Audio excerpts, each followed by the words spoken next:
I seen an interview with him, and he just talked about how out of shape he was last year in the playoffs, and the only way you can train for something like that is kind of go through it.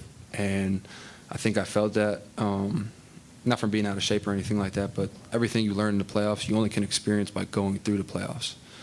And for me, for JK, for Moses, for Trace, all guys that are really first-timers with an extended role, you understand that it was hard, but there was also moments for each of us that we can do it and we belong. And so that gives us good confidence going into the offseason of, this is what we expect, this is what we can do. And just like anything, everybody's going to get a little bit better going into next year. Brandin, you guys played two really good defenses, Houston, obviously, and then Minnesota here. What did this team do to your offense to sort of make it difficult to score? Because obviously there were a lot of possessions that there was shot clock violations and stuff going on. Well, I think the difference between Minnesota and Houston was a super big, I'm going to protect the paint, we're going to make you make the extra pass, and they really tried to take Steph and Jimmy out and make others beat us. That's why you saw the big games from Buddy, saw a big game from me, saw a big game from Moses. And Minnesota essentially said, obviously it's different because Steph was out, but they said, Jimmy, you're going to score over your matchup and Rudy, and everybody else is going to kind of push out.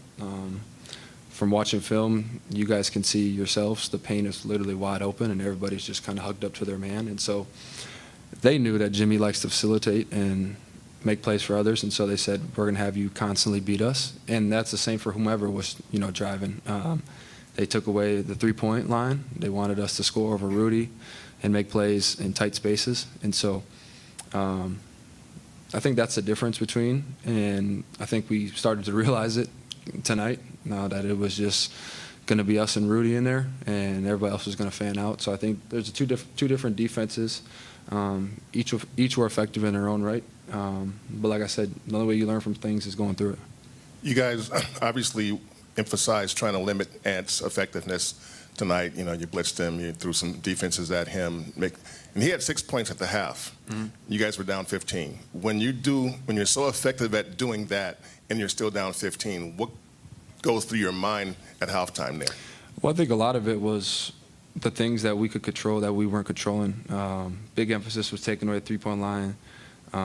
They shot a good percentage, and I think made maybe 6 or 8 at halftime. And so if we just took those away, especially for the role guys, Conley, DiVincenzo, McDaniels, take away those kind of things early for them, it puts not a timidness in their mind, but as the game gets closer and the game gets later in the game, those shots that didn't go in early, maybe they're hesitant to shoot them, or they're rushing them because they want to make them. And so I think their role players played really well tonight to help Ant. Obviously, Ant only got up 15 shots, which is what we like, had 7 turnovers. And so I think we did a pretty good job on him, but the role players are kind of what killed us. Everybody in the starting lineup had 15 plus. So.